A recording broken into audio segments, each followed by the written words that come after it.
චුට්ටක් බලන්න මෙන්න මේ තරඟ විභාගවලට ඉදිරිපත් වෙන ඔයාලට ධාතු කැට සම්බන්ධව ගැටලු තියෙනවනේ. එතකොට මම මේ අද ගේන වීඩියෝ එක බැලුවොත් එහෙම ධාතු කැට සම්බන්ධව ගැටලු ආයි කිසිවක් ඉතුරු වෙන්නේ නැහැ. මොකද ධාතු කැට සම්බන්ධව අපිට අහන්න පුළුවන් සියලුම ගැටලු මෙන්න මේ වීඩියෝ එකේ අපි සාකච්ඡා කරනවා. පළවෙනි එක තමයි මෙන්න මෙහෙම සම්මත කැට කියලා තියෙනවා. සාමාන්‍ය කැට කියලා තියෙනවා. ධාතු කැටයක් ගත්තොත් සම්මත කැටයක් වෙන්න පුළුවන්. සාමාන්‍ය කැටයක් වෙන්න පුළුවන්. අපි මේක හඳුනාගන්නේ මෙහෙමයි. සම්මත කැටයක් කියන්නේ අපිට ඔය තියෙන රියල් එකක්. ඒ කියන්නේ අපි කඩෙන් මිලදී ගන්න ඇත්ත ධාතු කැටයකට කියනවා සම්මත කැටයක් කියලා. එතකොට සම්මත කැටයක් හඳුනාගත්තා නම් අපිට පුළුවන් මේ ගණන් හදන්න. සම්මත කැටයක් හඳුනාගන්නේ මෙන්න මෙහෙමයි. දැන් බලන්න මේක තියෙනවානේ පැති 6ක් ධාතු කැටයක් ගත්තොත් පැති 6ක් තියෙනවා. අපි ගත්තොත් ඉලක්කම් වලින් ගත්තොත් 1 2 3 4 5 6 කියලා දාලා පැති 6ක් තියෙනවා.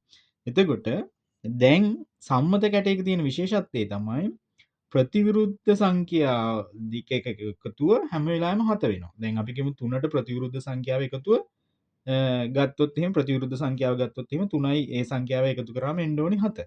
5යි තව සංඛ්‍යාවක එකතු කරාම උත්තරේ 7 වෙන්න ඕනි.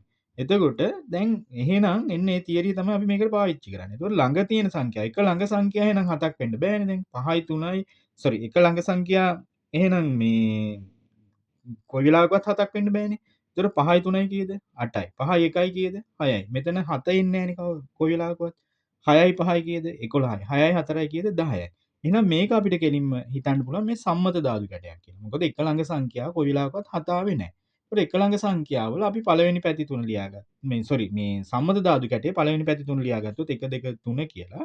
ඒකට ප්‍රතිවිරුද්ධව එහෙනම් එන්න පුළුවන් මොකද? එකට ප්‍රතිවිරුද්ධව කී දෙන්න පුළුවන්? 1ට 6ක් එකතු වුණාම තමයි 7 හැදෙන්නේ. 1යි 1ට 6 ප්‍රතිවිරුද්ධ සංඛ්‍යාව. 2ට 5ක් එකතු වෙලා 7 හැදෙනවා. 3ට 4ක් එකතු වෙලා 7 හැදෙනවා. එහෙනම් 1ට 6, 2ට 5, 3ට 4. කොහොමද ඒක හැදෙන්නේ? 1ට 6ක් හැම වෙලාවෙම එකතුව 7ක් වෙන්න ඕනේ. එතකොට මේ වගේ එකක් හඳුනාගන්නේ කොහොමද? ළඟ තියෙන සංඛ්‍යාවල එකතුව කොයි වෙලාවෙවත් 7ක් වෙන්නේ නැති ඒවා තමයි සම්මත කැට කියලා අපිට හඳුනා ගන්න පුළුවන් වෙන්නේ. right.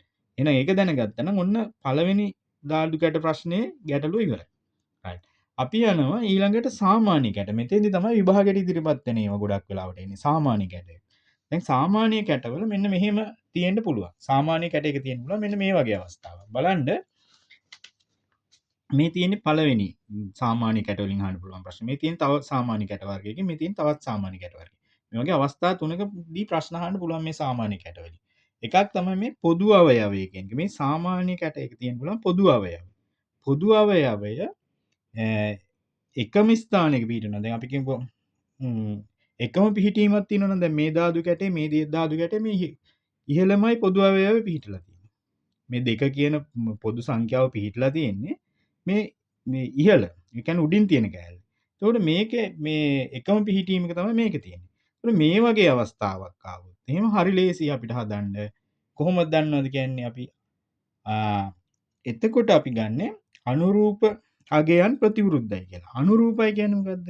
අනුරූප කියන්නේ රූපයක් සමාන කියන එක. අනුරූප කියන්නේ ඒ කියන්නේ රූපයට සමාන රූපයක් කියන එක. ඒතකොට දැන් මෙයා මෙහෙම ඉස්සරහා බලාගෙන ඉන්නවනම් මෙයාගෙත් මෙන්න මේ ඉස්සරහා බලාගෙන ඉන්න එකට මෙයා සමාන වෙනවා. මෙයා මේ පැත්තෙන් බලාගෙන ඉන්නේ. එහෙනම් මේ පැත්ත බලාගෙන ඉන්න එක්කෙනාට මෙයා සමාන වෙනවා. එහෙනම් පහට කවුද සමාන වෙන්නේ? පහට ප්‍රතිවිරුද්ධව පිහිටන්නේ කවුද? පහට ප්‍රතිවිරුද්ධව පිහිටන්නේ 6. තේරුණාද? 3ට ප්‍රතිවිරුද්ධව එහෙනම් කවුද පිහිටන්නේ? 3ට ප්‍රතිවිරුද්ධව පිහිටන්නේ 4. මොකද මෙන්න මේ වගේ එක මත පිහිටනවා නම් මේ අගයන් මේ එක විදිහටම මේ අගයන් අපි කියනවා මේ එකම පිහිටුමක තියෙනවා. මේ දෙකම එකම පිහිටුමකනේ තියෙන්නේ. එතකොට මේ පොදු සංඛ්‍යාව එකම පිහිටුමක තියෙන ඒ වගේ මොකද කරන්නේ? අනුරූප අගයන් තමයි ප්‍රතිවිරුද්ධ වෙන්නේ. දැන් මේක අනුරූප කියන්නේ රූපෙට සමාන රූපයක් තියෙන අගය. ඒ කියන්නේ මේකට සමාන රූපයක් තියෙන අගය තමයි මේක. 5ට අනුරූප 6. ඒතකොට එයා ප්‍රතිවිරුද්ධයි. 3ට අනුරූප කවුද? 4. එයා ප්‍රතිවිරුද්ධයි. ඒතකොට දැන් 5යි 3යි මේ 6යි 4යි හොයාගත්තා. දැන් මෙතන කවුද ඉතුරු වෙලා තියෙන්නේ? තව දෙකට ප්‍රතිවිරුද්ධ කියලා කවුද කියලා බලන්නේ කොහොමද? දැන් 5ත් ලිය වෙලා තියෙනවා 6ත් ලිය වෙලා තියෙනවා. දැන් මේ පිළිවෙලට ගත්තොත් එහෙම මේ 3 4 5 6 ලිය වෙලා තියෙනවා. දෙකක් තියෙනවා. එහෙනම් කවුද මෙතන නැත්තේ? එකනේ. 1 2 3 4 5 6 නේ ධාතු කැටයක තියෙන්න පුළුවන්. එතකොට මෙන්න ප්‍රතිවිරුද්ධ අගයන් ටික හොයාගන්න හැටි මේ පළවෙනි එකේදී. රයිට්. දැන් අපි යනවා මෙතෙන්ද. මෙතෙන්ද ගියන් පස්සේ මෙතන බලන්න දැන් අර විදිහට නෙමෙයි තියෙන්නේ. මෙතන තියෙන ඊට වැඩිය ටිකක් වෙනස් විදියට. මෙතන තියෙන්නේ සමාන සංඛ්‍යාව අර මේ අපි කලින් කතා කරේ අර පොදු අවයවය කියන එක. පොදු අවයවය මේ එකම ස්වරූපයෙන් නෙමෙයි පිහිටන්නේ. දැන් එකම ස්ථානේ නෙමෙයි මෙතන උඩ තියෙනවා මෙතන තියෙන්නේ මේ පහළින් මේ ධාතු කැටේ. එහෙනම් මේ වගේ එකම මේ ස්ථානයක කියන්නේ මේ එකම පිහිටීමක් නෙමෙයි තියෙන්නේ. එහෙනම් මේකේ වෙනස් පිහිටීමක් තියෙනවා. මේ වෙනස් පිහිටීමක් ආවොත් පොදු අවයවයක් තිබිලා වෙනස් පිහිටීමක් ආවොත් හරි ලේසි මේක හදන්න. හැම වෙලාවෙම සංඛ්‍යා මෙන්න මෙහෙම දක්ෂිනාවාර්තව ලියා ගන්න ඕනේ. දකුණු පැත්තට හැරෙන විදිහට ලියා ගන්න ඕනේ. දැන් මෙයාගේ දෙකේ ඉඳලා දැන් මේ පොදු අවයවයේ ඉඳලා දක්ෂිනාවාර්තව ලියාගත්තා. මෙතන දැන් පොදු අවයව දෙකනේ තියෙන්නේ. එහෙනම් මේකෙත් දක්ෂිනාවාර්තව මේ පැත්තට ලියා ගන්න ඕනේ. රයිට්. අපි දැන් දක්ෂිනාවාර්තව ලියලා බලනවා. දැන් මෙතන දෙක ලියාගත්ත ඉස්සෙල්ලාම. 2 ඊළඟට තියෙන්නේ කීයද? 3 ඊළඟට තියෙන්නේ කීයද? 5. ඔන්න දක්ෂිනාවාර්තව ලිව්වා. දැන් මෙයාගේ දෙක තියෙනවා. ඊළඟට තියෙන්නේ කීයද? 6. සෝරි දෙක මෙතන ලිව්වා. ඊළඟට තියෙන්නේ කීයද? 6. ඊළඟට තියෙන්නේ කීයද? 4. දැන් මෙන්න මේවා තමයි මෙයාගේ ප්‍රතිවිරුද්ධව පිහිටන්නේ. මෙන්න මේවා. මේ බලන්න. 3ට ප්‍රතිවිරුද්ධව පිහිටනවා කවුද? 6. 5ට ප්‍රතිවිරුද්ධව පිහිටනවා කවුද? 4. දැන් ලේසියිනේ අනිත් එක බලන්න දෙකට කවුද එහෙනම් ඉතුරු වෙලා ඉන්නේ කවුද? දෙකට කවුද ඉතුරු වෙලා ඉන්නේ? දෙකට ඉතුරු වෙලා තියෙන්නේ මෙතන 1. දෙකට ඉතුරු වෙලා තියෙන්නේ මෙතන 3 4 5 6 ඔක්කොම තියෙනවා නම් දෙකට ආයි ඉතුරු වෙන්න ඕනේ 1. right ඔන්න ඔය විදිහට තමයි දෙවෙනි අවස්ථාවේදී හොයන්නේ. දැන් බලන්න මේ තුන්වෙනි අවස්ථාව අපි මෙතෙන් යමු. මෙතන පොදු අවයව තියනවාද කියලා බලනවා මේ දෙක තියෙනවා දෙක තියෙනවා. එතන පහ තියෙනවා පහ තියෙනවා. මේකේ පොදු අවයව දෙකක් තියෙනවා. ඒකට එක සංඛ්‍යාවක් විතරයි ඉතුරු වෙන්නේ. එහෙම අවස්ථාවකදී අපිට හරි ලේසි. මෙන්න මේ දෙකට දෙක කපලා අයින් කරනවා. ඊට පස්සේ පහට පහත් මෙහෙම කපලා අයින් කරනවා. ඉතුරු වෙන්නේ කවුද? 3ට 4 විතරයි. 3ට කවුද? 4. මෙන්න මේ වගේ විශේෂ අවස්ථාවක් ආවොත් මේකට 3ට 4 ප්‍රතිවිරුද්ධයි කියලා අපි ගන්නවා. 3ට 4 ප්‍රතිවිරුද්ධයි. right. හැබැයි මේ අනිත් සංඛ්‍යාවල කොයි වෙලාවකවත් හොයන්න උත්සාහ කරන්න එපා. මොකද එහෙම වගේක් එන්නේත් නැහැ. ඊළඟට තමයි අපේ විභාගයට ආයේ වෙන මේ වගේ එකක් දුන්නොත් එහෙම ආයේ වෙන ප්‍රශ්නයක් අහන්නෙත් නැහැ. මේ අනිත් ඒ වගේ අහන්නේ නැහැ. මේකෙදි අපිට කියන්න පුළුවන් 3ට 4 ප්‍රතිවිරුද්ධව පිහිටනවා කියලා විතරයි. ඒතර ධාතු කැට සම්බන්ධව ඔන්න දැන් මේ ධාතු කැට දෙකක් දීලා අහන්න පුළුවන් ඒවා කතා කරා අපි. දැන් බලනවා ධාතු කැට 3ක් දුන්න අහන්න පුළුවන් ඒවා. මෙන්න බලන්න ධාතු කැට 3ක් දීලා අහන්න පුළුවන් ප්‍රශ්න. දැන් මෙහෙම එකක් දුන්නොත් එහෙම මොකද කරන්නේ? මෙහෙම එකක් දුන්නොත් හදන හැටි තමයි දැන් මේ කරන්න යන්නේ. මෙහෙම දුන්නොත් එහෙම අපි මෙන්න මේ සංඛ්‍යා ටික ලියා ගන්න ඕනේ. සංඛ්‍යා ටික අපි මේ සංඛ්‍යා ටික අපි බලනවා පොදු සංඛ්‍යා තියනවාද කියලා බලනවා. මේ බලන්න මෙතන 1 තියෙනවා මෙතන 1 තියෙනවා. මෙතන 2 තියෙනවා මෙතන 2 තියෙනවා. දැන් අපි ඉස්සෙල්ලාම පොදු සංඛ්‍යාවකට ප්‍රතිවිරුද්ධ සංඛ්‍යාව හොයන්න ඕනේ. දැන් අපි ගන්නවා මම ගන්නම්කෝ එකම එක කියලාම ගන්නම්කෝ. එක කියන සංඛ්‍යාවට අපි හොයමුකෝ ප්‍රතිවිරුද්ධ සංඛ්‍යාව right. මොකද එක දෙපොලක එදිලා තියෙනවා right. එක. එහෙනම් අපි දැන් අනිත් සංඛ්‍යා ටික ලියාගෙන යනවා. 1 2 3 4 5 6. ඔය සංඛ්‍යා ටිකනේ තියෙන්න පුළුවන්. right. දැන් බලනවා එක එක පිහිටන්න බැරි ඒවා. එක එක 3 පිහිටන්න පුළුවන්ද කොයි වෙලාවකවත් බෑ. එහෙනම් ඒක අයින් කරනවා. එක එක 2 පිහිටන්න පුළුවන්ද බෑ. ඇයි මොකද එකම රූපේ පේන හින්දා. right. එක එක මෙතන එක තියෙනවනේ. එක එක පුළුවන්ද අපිට දැන් 5 පිහිටන්න. එහෙනම් බෑ. එයත් අයින් කරනවා. එක එක 4 පිහිටන්න පුළුවන්ද? බෑ. එයත් අයින් කරනවා. එහෙනම් එක එක පිහිටන්න පුළුවන්නේ කවුද? 6. එකට පිහිටන්න පුළුවන්නේ 6. ඔන්න ලියාගත්තා. ඊට පස්සේ අපි ගන්නවා එහෙනම් දැන් 2 කියන සංඛ්‍යාව. 2 කියන සංඛ්‍යාව ගන්නවා. අර විදිහටම අර සංඛ්‍යා ටික ලියා ගන්න පුළුවන් ඕන. 1 2 3 4 5 6 කියලා ලියාගත්තා. දැන් 1යි 6යි කෙලින්ම අයින් කරන්න පුළුවන්. මොකද එකට ප්‍රතිවිරුද්ධව 6 පිහිටනවා කියලා ඒ සංඛ්‍යාව කෙලින්ම අයින් කරලා වැඩේ පටන් ගන්නවා. right. එතකොට දැන් ඊළඟට අපි බලනවා දෙකට 3 පිහිටන්න පුළුවන්ද? බෑ. මේකම රූපේ තියෙන හින්දා ඒක පිහිටන්න බෑ. එහෙනම් ඒක අයින් කරා. දෙකට පිහිටන්න පුළුවන්ද? දෙක කොයි වෙලාවකවත් දෙකට දෙක ප්‍රතිවිරුද්ධ වෙන්නේ නෑනේ. ඒක අයින් කරා. ඊට පස්සේ දෙකට මෙතෙන්ට යනවා. දෙකට මෙතන දෙක තියෙනවා. දෙකට 4 පිහිටන්න පුළුවන්ද? බෑ. මේකේ 2යි 4යි එකපාර පේනවනේ. එහෙනම් බෑ. දෙකට 4 පිහිටන්න. දැන් ඉතුරුනේ කවුද? දෙකට 5 ඉතුරු වුණා. දෙකට 5 වුණා ඉතුරු වුණා. දැන් එහෙනම් ඊළඟ සංඛ්‍යාව මොකද්ද? 3 ගන්නවා අපි. දැන් බලනවා දැන් එකත් හරි දෙකත් හරි හයත් හරි පහත් හරි. දැන් ඉතුරු වෙලා තියෙන සංඛ්‍යාව 3ට කවුද එහෙනම් තියෙන්න ඕනේ?